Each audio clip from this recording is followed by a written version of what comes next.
Selaku Sesdijen Bina Pemdes Kementerian Dalam Negeri yang akan memaparkan mengenai peran daerah dalam pelaksanaan peningkatan kapasitas aparatur desa dan pengurus kelembagaan desa. Untuk waktunya 15 menit Bu, sama dengan yang lainnya juga Bapak Ibu Pauda. Pada Bu Pauda kami persilakan waktu dan layar.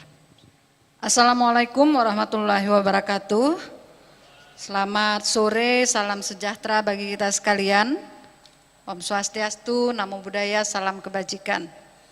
Yang kami hormati, kami banggakan Bapak dan Ibu dari National Management Consultant dan Bapak kami advisor, tenaga ahli CPMU, dan yang kami hormati Bapak Kepala Dinas Provinsi yang hadir,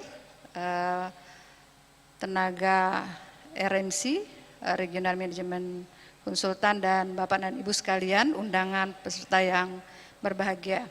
Izinkan kami Ibu dan Bapak para narasumber, saya pembicara terakhir,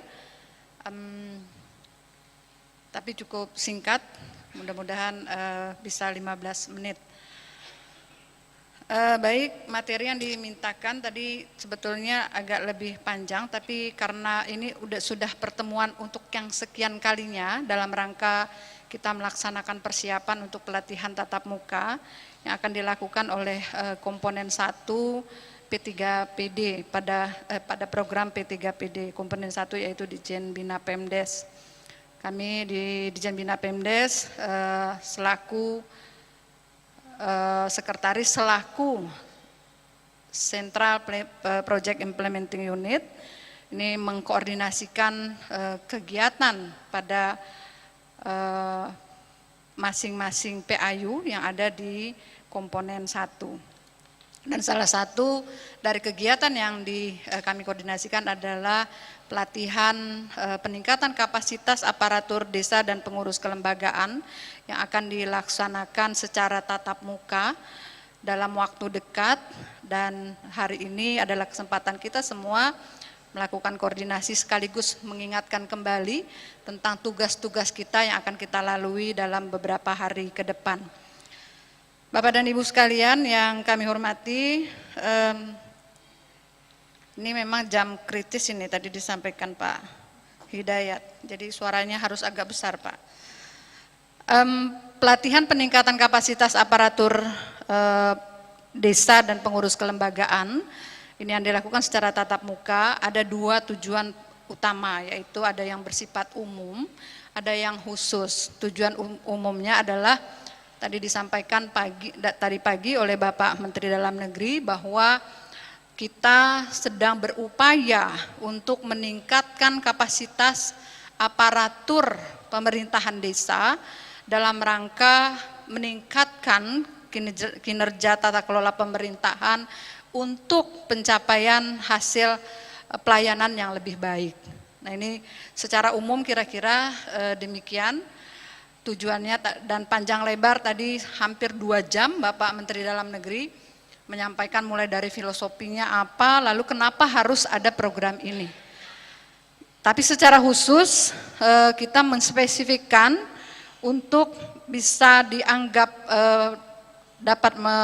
untuk peningkatan kapasitas ini kita melakukan tujuan khususnya adalah peningkatan pada pembangunan karakter dan juga memberikan pemahaman dan keterampilan serta sikap kepada pemerintahan desa atau aparatur desa.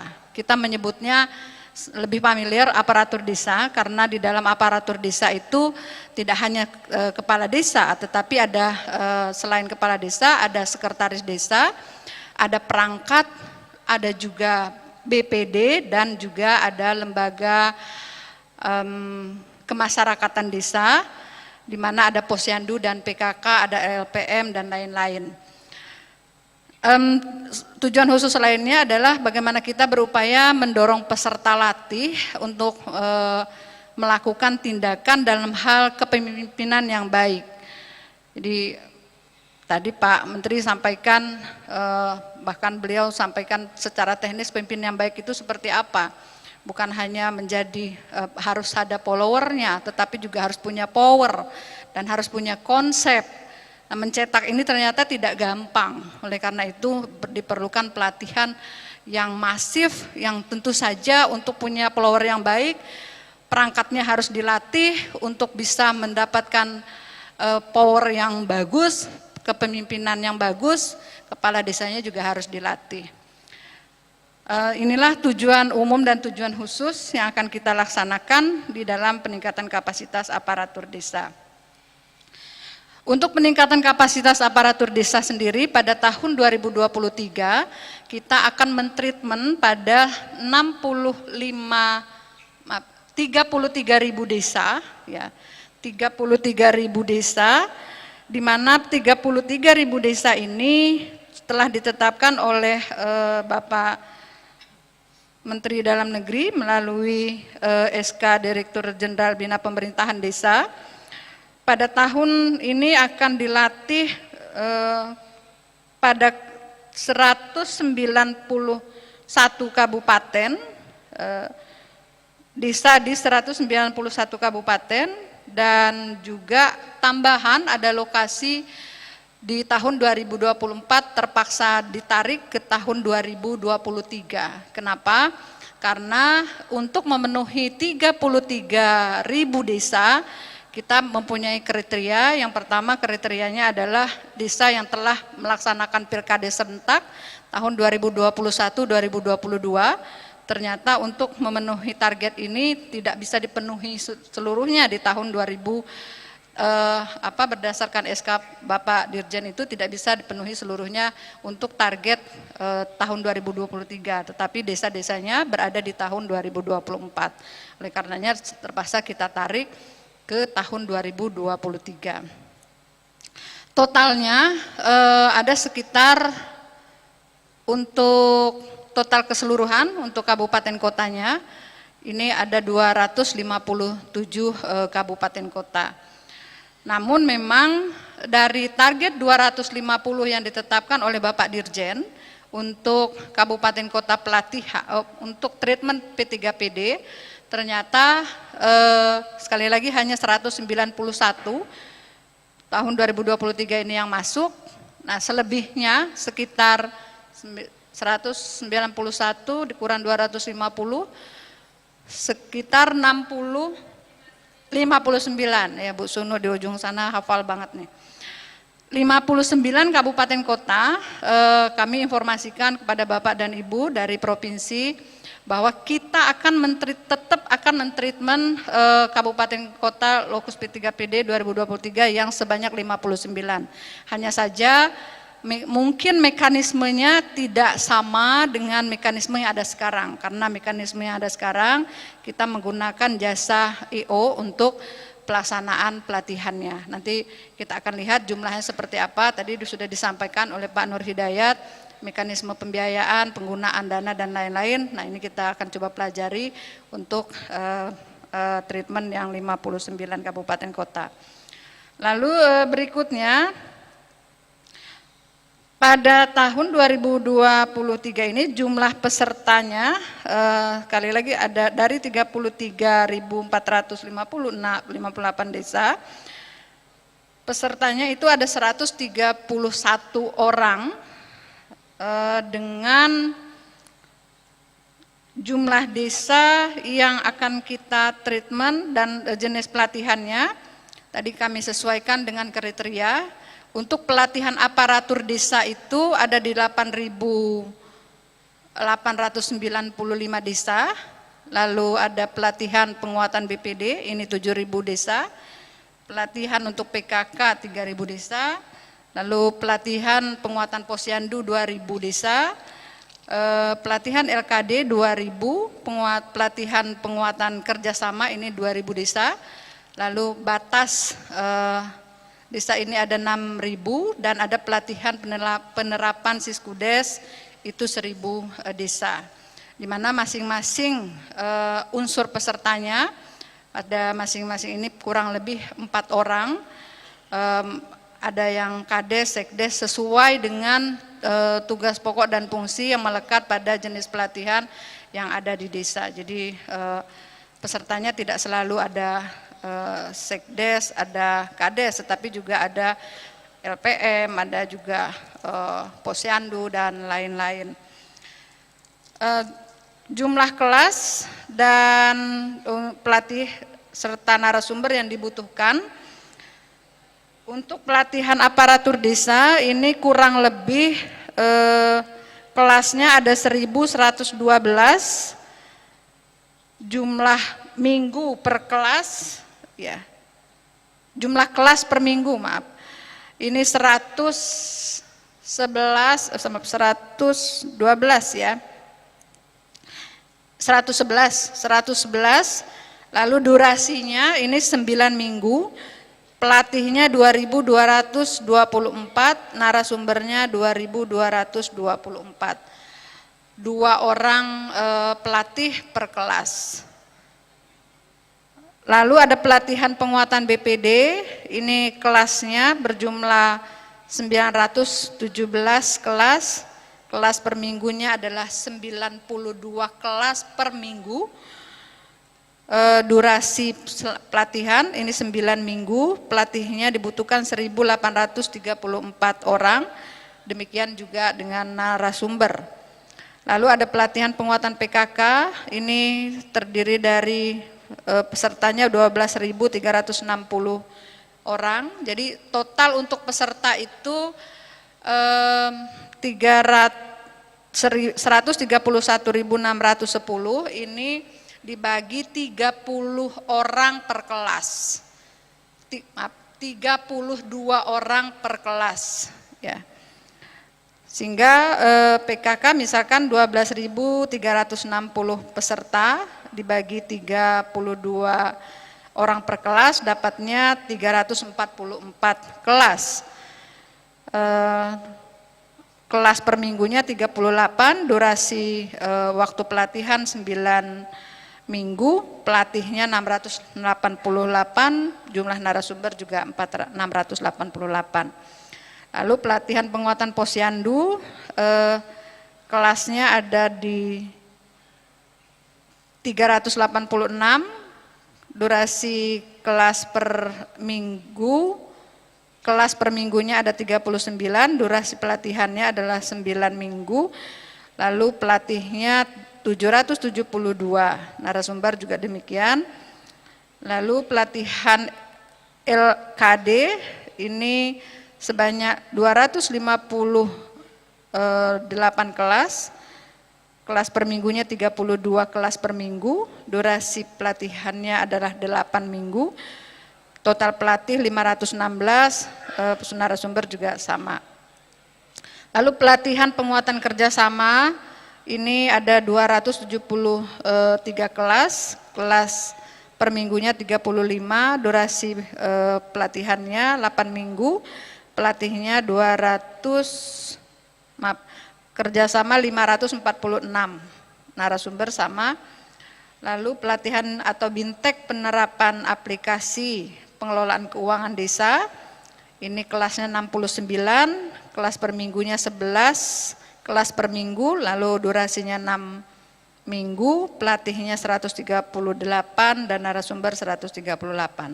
Yang terakhir adalah pelatihan penetapan batas, ini kelasnya 800, kelas per minggunya 80, durasi mingguan pelatihannya adalah 9 minggu, pelatihnya 1.600, demikian juga narasumber. Total untuk narasumber dan pelatih itu sebanyak 8.318. Lalu untuk durasi ini rata-rata 9 minggu maksimal. Kemudian kelas per minggunya total seluruh Indonesia ini kita akan bergerak bersama nanti 8 kelas di seluruh Indonesia. Lalu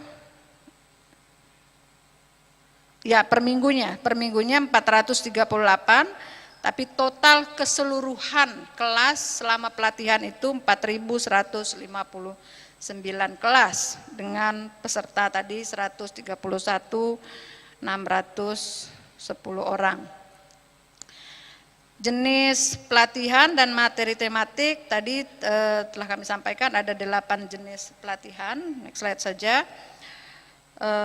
Jadwal pelaksanaan pelatihan, keseluruhan pelaksanaan pelatihan akan kita jadwalkan mulai ini, tapi ini kemarin ini buatnya slide kemarin, slide hari ini berubah sedikit.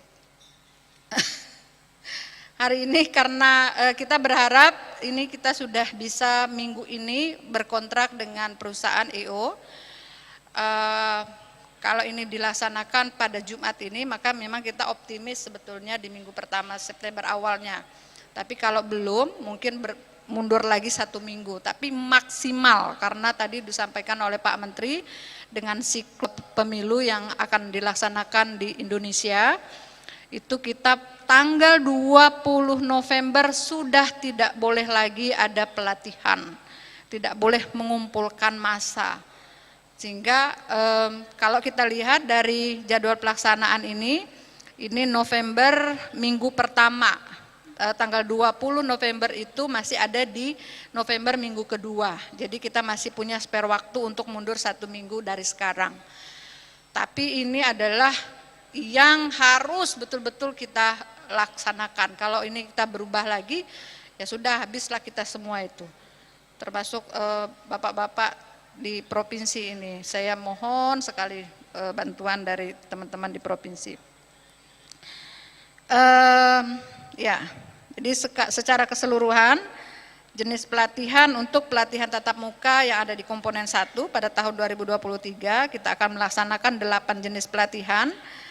Target desanya adalah 33, next slide Mbak, 33.000. Lalu jumlah peserta 131.610 orang, 4 orang per desa, jumlah kelas 4.159, durasi pelaksanaan kurang lebih 9 minggu, lalu jumlah kelas per minggu 438 dan kebutuhan pelatih sekitar 8.318 orang, 2 orang per kelas, baik itu pelatih maupun narasumber. Bapak dan Ibu tadi ada dari BPD ya? Masih ada ya? Masih ada? Ya, terima kasih Bapak. Kami mohon bantuannya, nanti Bapak Menteri sudah, Bapak Dirjen atas nama Menteri Dalam Negeri sudah menyiapkan surat kepada Kepala Bank ya, BPD untuk nanti meminta pelatih khususnya pada materi kewirausahaan.